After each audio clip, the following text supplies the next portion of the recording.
very ready for fall. I'm like all cozied up on the couch. I have my little like leaf earrings on today. And it's been so hot here. This whole month it's been like 80s literally every day, which is crazy for September. So I'm ready for it to just at least be a little bit cooler. Hello, welcome back to my channel. My name is Lauren, and today I wanted to talk about the books that I want to read this fall. I have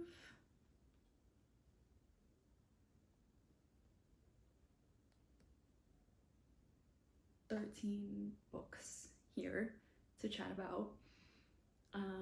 That feels crazy. That's like way too many. I don't read that quickly, so I don't really think it's realistic that I'll get to all of these books.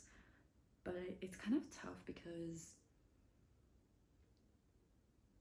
I feel like all of these are books I really want to read this year. There's not like one that I'm like, oh, like I'll just get to it another time. Like I really want to read all of these books, so there's none that like I'm like, oh, I could easily just remove it from this list. I have it broken down into like category-ish, not necessarily genre, though it's kind of genre. I guess we'll see what I get to. I have a cup of pumpkin chai. It's so good. I made like oat milk in it. Like I foamed the oat milk, put it on top. So good. This chai is interesting. It's like sweeter too than other chais that I've had before. It's from Whittard's in London, so I don't know, different brand. I'll start with the first category, which is campus novels. So the first one that I have is, I'm like in the middle of it actually. Sorry, I didn't have a bookmark in it. The first one is Stoner by John Williams.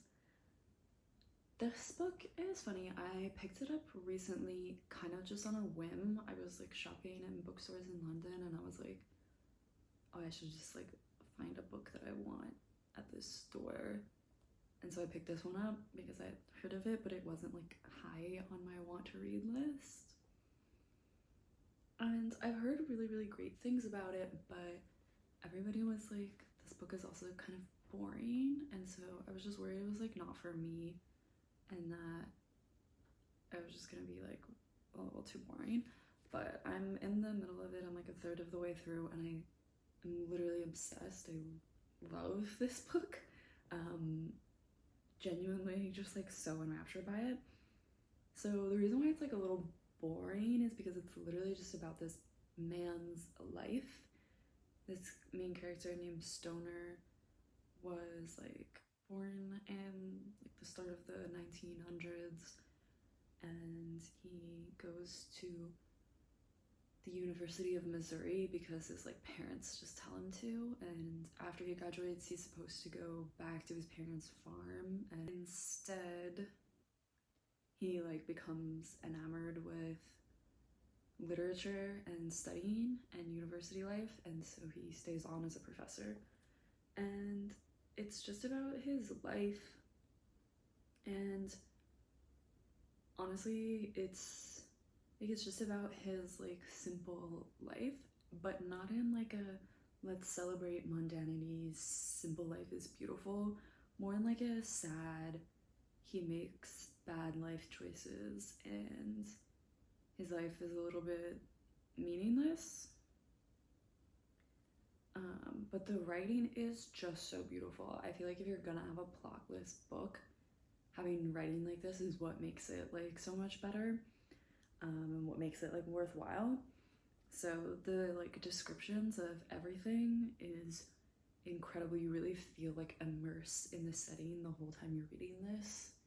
And I have underlined literally so much. I will like go to underline one line and then I'll read the next line and be like, oh, but I have to underline that one too. And then the next one and the next one, and then like the whole paragraph is underlined. But that's just the way it is sometimes with books. So that is Stoner.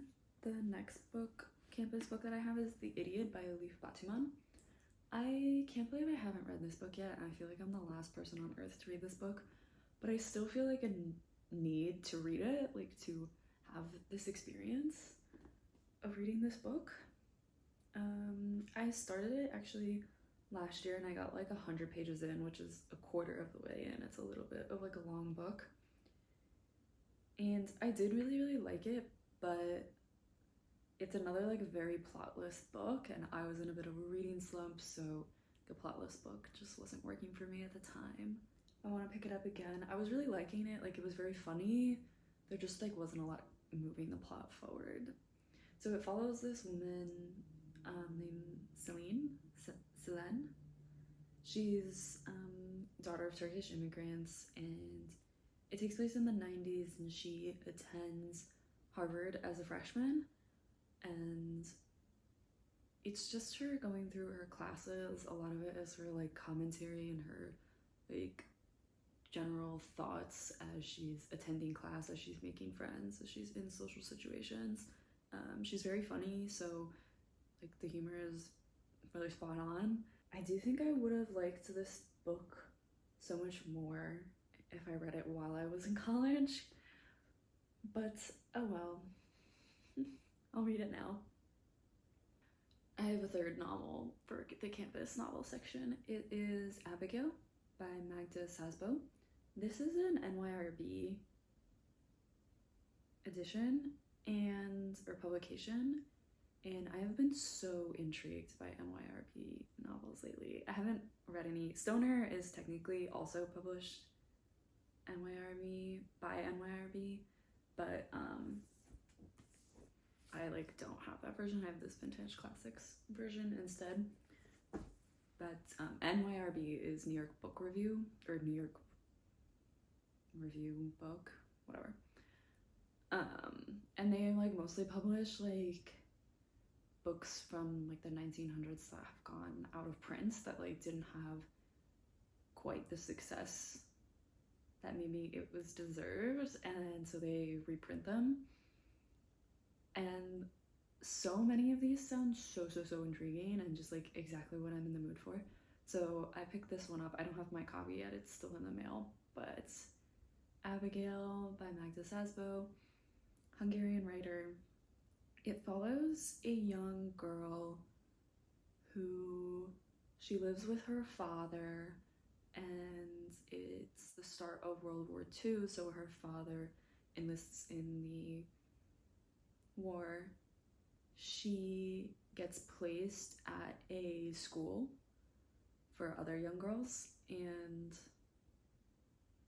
she's like very sad there. They're very strict, which she is not used to. She's much more like free-willed, and so I don't really know where it goes from there. I feel like the description was very open in this part, but I think there's a statue on the campus, and that's what Abigail is. Abigail isn't the name of the main character, it's the name of this statue that like all of the girls look up to, or all of them like. I don't know. But I'm so intrigued by this one. It sounds amazing. I've heard nothing but good things about this book. Yeah, this is like, I want to dip my toes into some NYRB books. My next category is poetry, or like poetic language. So the first one I have is Upstream by Mary Oliver. Mary Oliver is a poet. This is technically like selected essays, but I am in the middle of it, and she is definitely very like poetic in general, and like just her commentary in these essays is very beautiful language, beautiful construction of sentences. And so this one is just like a series of essays about her, about nature, about the nature around her house, just the general like woods near where she lives that she walks frequently, and like the animals that are there. and she also muses a lot on writing, her creative process, and like the people, the writers that she looks up to and that she gets guidance from, and how they're kind of entangled within her life in general. Once I saw a fox in an acre of cranberries, leaping and pouncing, leaping and pouncing, leaping and falling back, its forelegs merrily slapping the air as it tried to tap a yellow butterfly with its thin black forefeet. The butterfly fluttering just out of reach all across the deep green gloss and plush of the sweet-smelling bog. Just so pretty. I love that. Need a little nature in the fall. And then the next poetry collection I have is Ariel by Sylvia Plath. I read The Bell Jar like a few years ago and really enjoyed it, so I really just want to pick up some of her poetry. I don't know if there's any sort of theme around these poems, honestly. I mostly just think of her writing surrounding women, being a lonely woman, being a depressed woman. So I don't know, I don't have anything else to say about this one.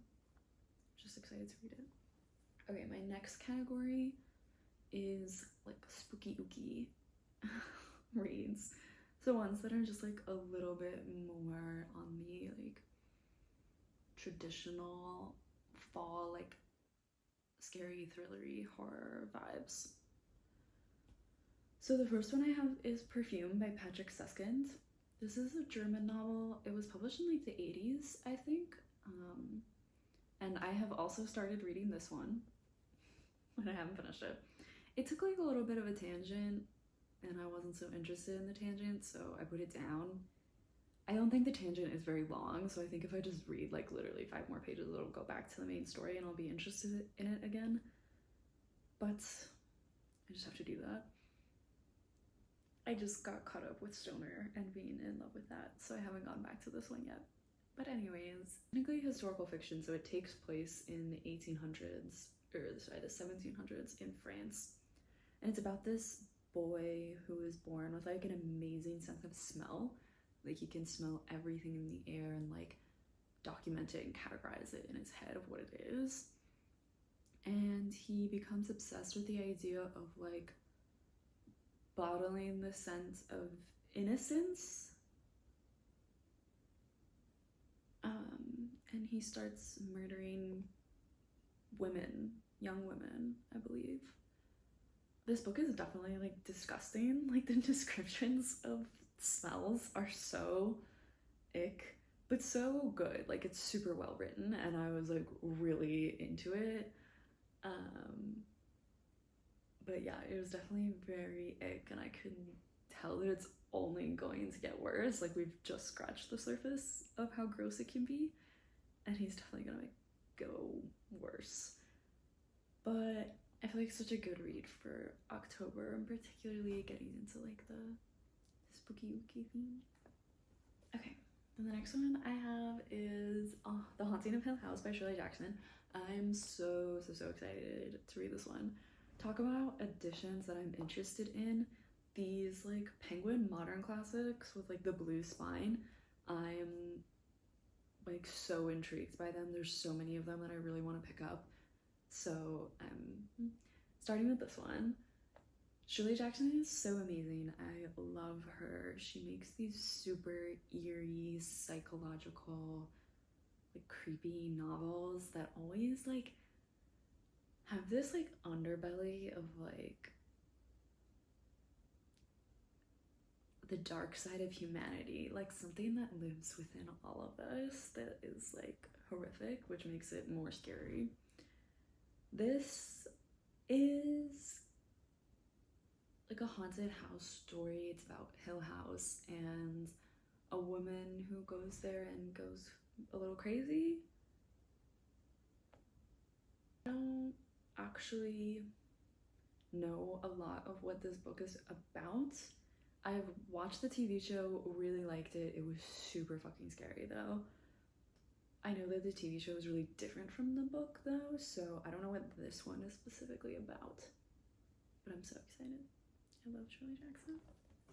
Okay, the next one that I have is Drive Your Plow Over the Bones of the Dead by Olga Tokaczuk. I hope I'm pronouncing her last name right. She is a Polish author, and she's just like a powerhouse. I mean, everybody loves her. I need to read her. This would be my first one.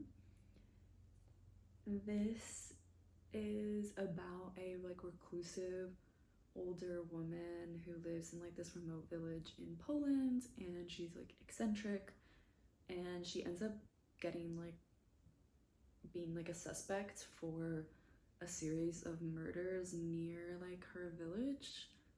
It sounds so amazing. I've heard nothing but good things. I've put this on a lot of TBRs, honestly, and every time I do, people comment and say like, you need to read that book, it's so good. And here we are, and I still have not read it. But I think I was just waiting for the vibes to be right, the vibes to be eerie and spooky, and they finally are. It's raining outside. It's been raining for the past 4 days, and so I'm finally ready for this one. And the last one in this category is Our Share of Night by Mariana Enriquez. This is an Argentinian novel. It's huge. And it follows this father and son. Mother just passed away, and so the father and the son are like on a road trip fleeing the mother's relatives, because her relatives are in like this cult like situation, and they want to exploit the father and the son for their ability to commune with the dead.